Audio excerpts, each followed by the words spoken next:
Hi guys, it's the 18th of April 2025. Bit of a garden update for you. So it's an Easter weekend. It's a bit overcast. Lots of clouds up there. Sun did come out earlier. It's not cold, it's probably about 16, 17 degrees I guess. Look, here's a little wildlife pond. Wait for that car to go past, or there'll be another one. There's a busy road just behind that hedge.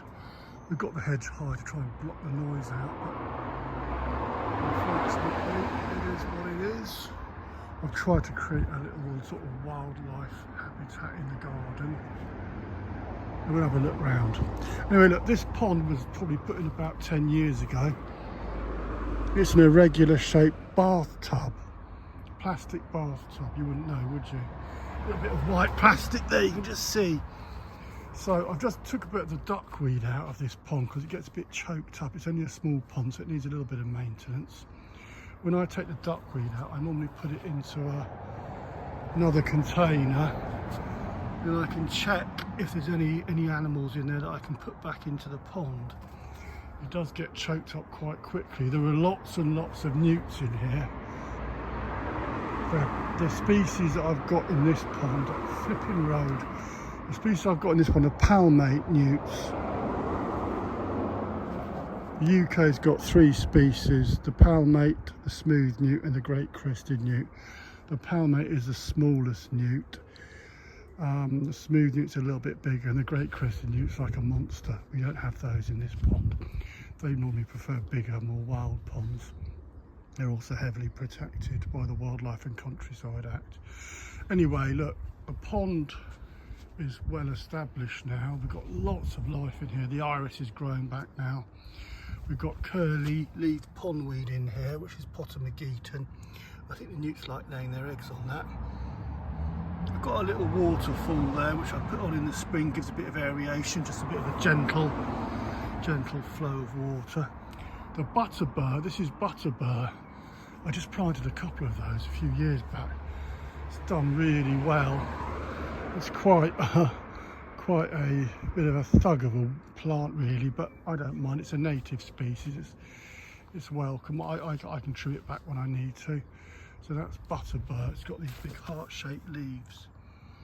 But it's a native species. Most of the stuff in here is native. I prefer to keep native stuff. Hazels around here. I keep the hazels small, so it's kind of a miniaturized area. So everything's kind of, I keep it kind of in a miniaturized state so it doesn't get overgrown.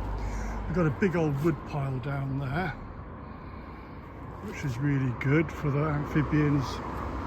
There is a rat that I see every now and again in here as well.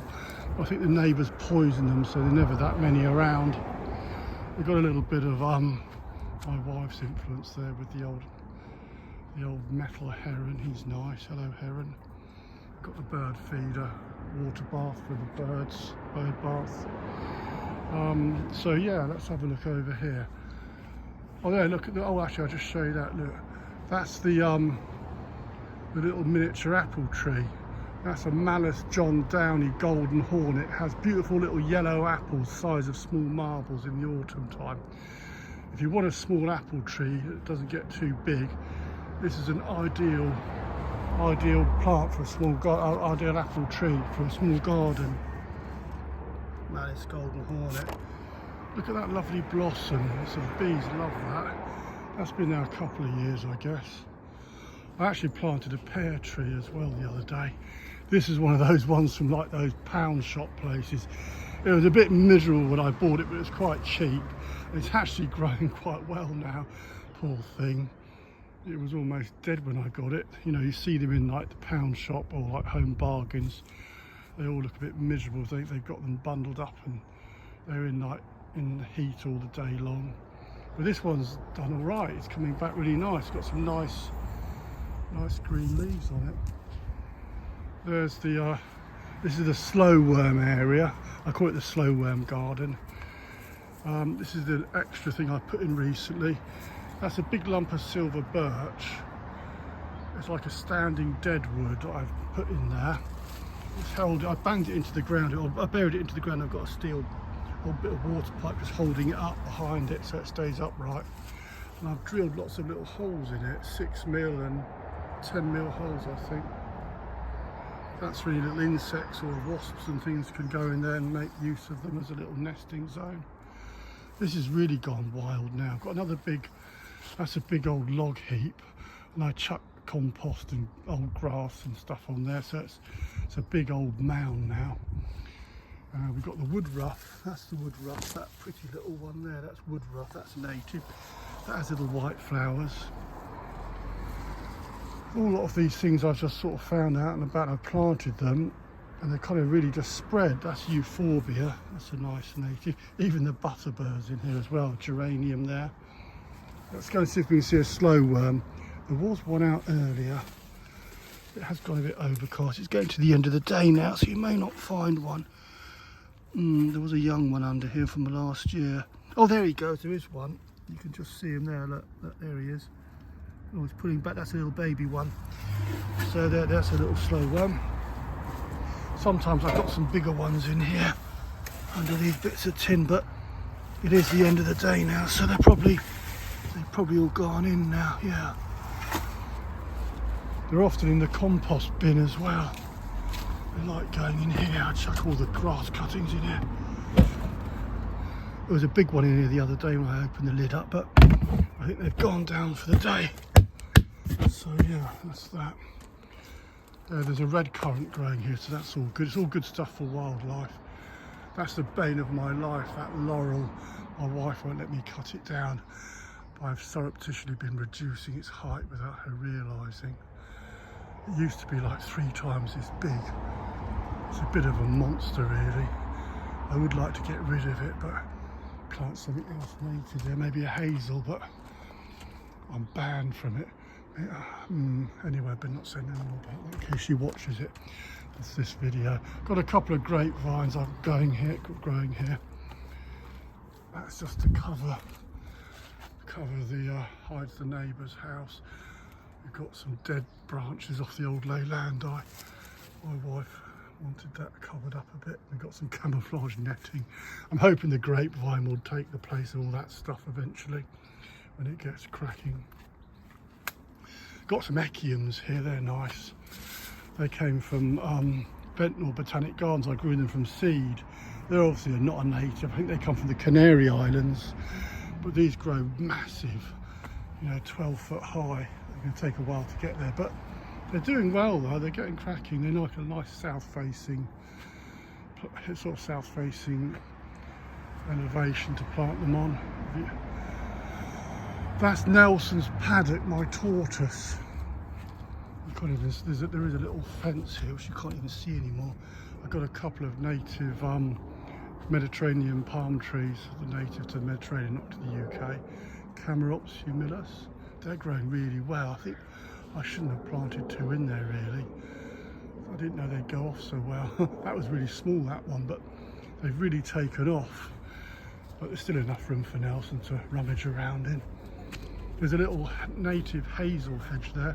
That hazel hedge there has all come from that hazel there. It puts seed out, self-seeds, and there goes a bus. It self-seeds in the garden, and I just planted that, and I keep that as a little miniature hazel hedge. Keep it about no longer than about 2.5 foot high. It's like a little topiary hedge. Let's have a quick look up here. They're the Spanish bluebells, not a native. They were here in the garden when we bought the place, so they do their thing. They're good for the pollinators, so they're okay, as long as they don't get out in the wild. We've got a little water feature here. That's an old butler sink, and I found that at the dump.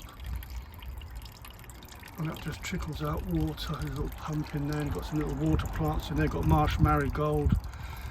There's some other bits and pieces in there. There's a yellow flag iris in the corner. Just a few. This is the patio area. There's another little flag iris growing in that old butler sink there. It's an olive. Trachycarpus fortunei, the Chinese fan palm, very hardy palm tree. That's probably the hardest palm you'll get.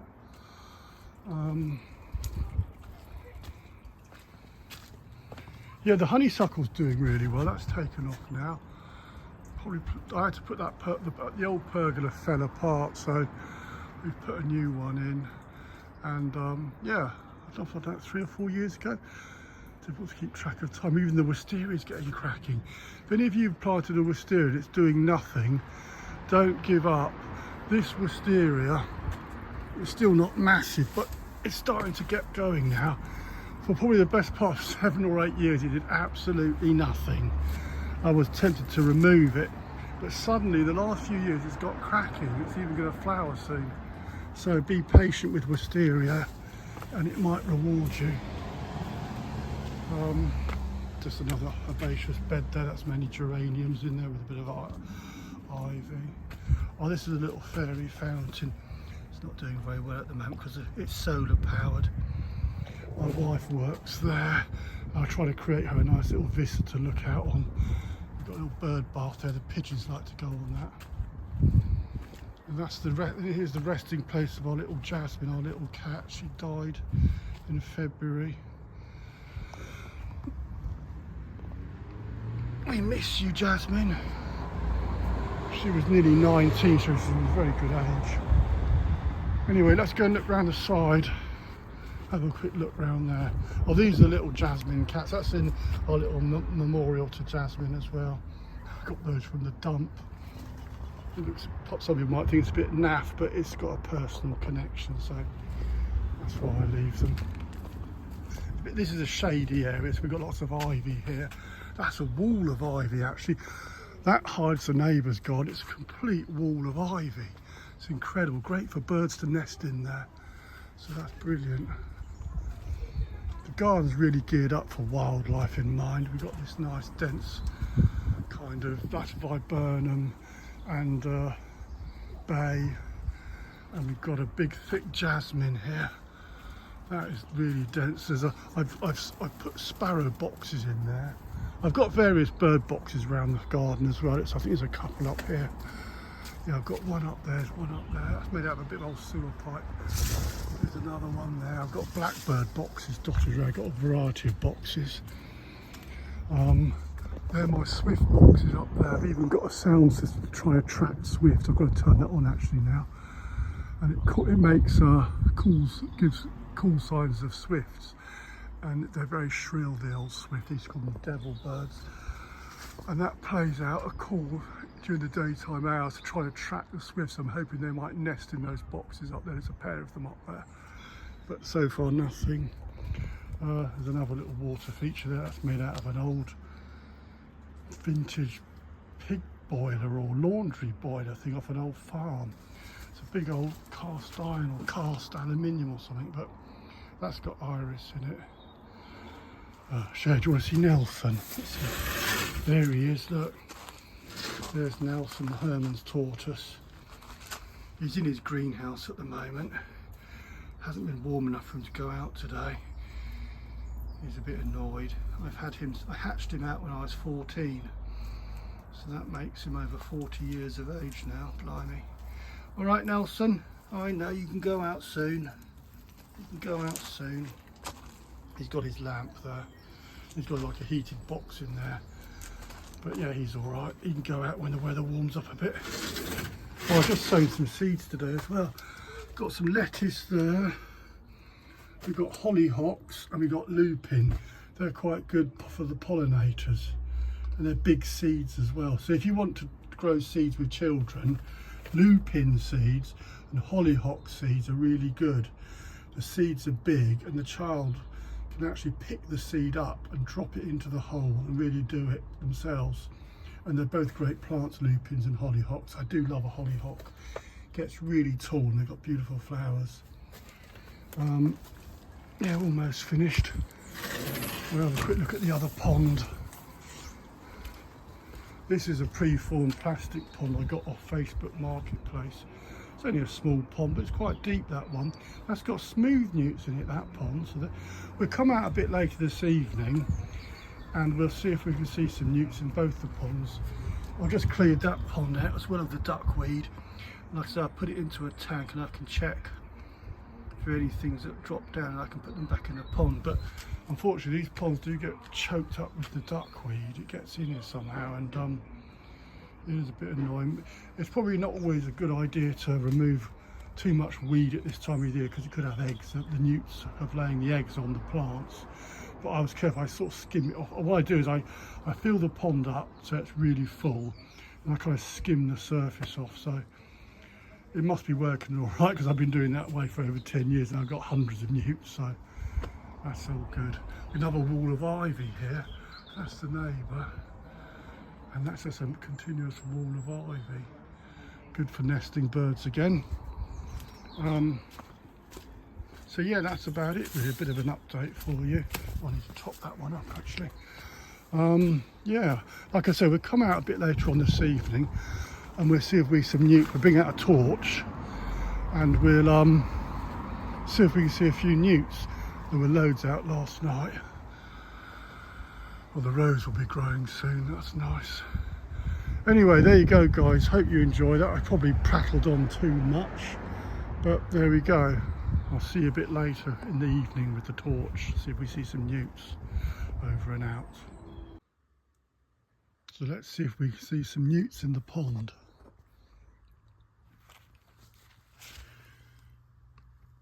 There's one, and there's another one, there's a male there. There's a female. Oh, you can see the filament on the tail of the palmate newt quite nicely. See if I can show you the filament. I don't know if you can see it. There's his tail. So I can put the torch at a different angle. Yeah, you can see the filament. The palmate newts have a filament at the end of their tail. Yeah, there's some more down there. So there's quite a few in here. They all seem to be palmate newts. Oh, there's another one down there. You just see that one there.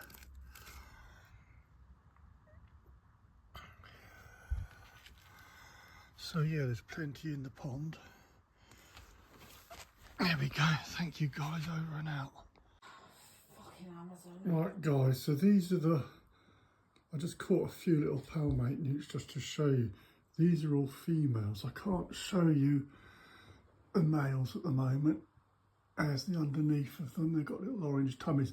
Palmate newts don't have any spots on their throats and they're smaller than smooth newts. The male has a filament on the end of his tail and his tail is a bit broader. But these little guys are only small. How long are they, do you think, Cass? They're no more than about 4 inches long, I guess. 4.5 inches long. Lovely little things. They get called palmate newts because the rear of their feet are a bit palm. They've got quite these big webbing on them. It's more on the males. They're like almost palm-like. Anyway, just thought you'd like to have a closer look at them. It's not the best, but you can see them. They're pretty little things. I'll go and put them back in the pond now. Over and out.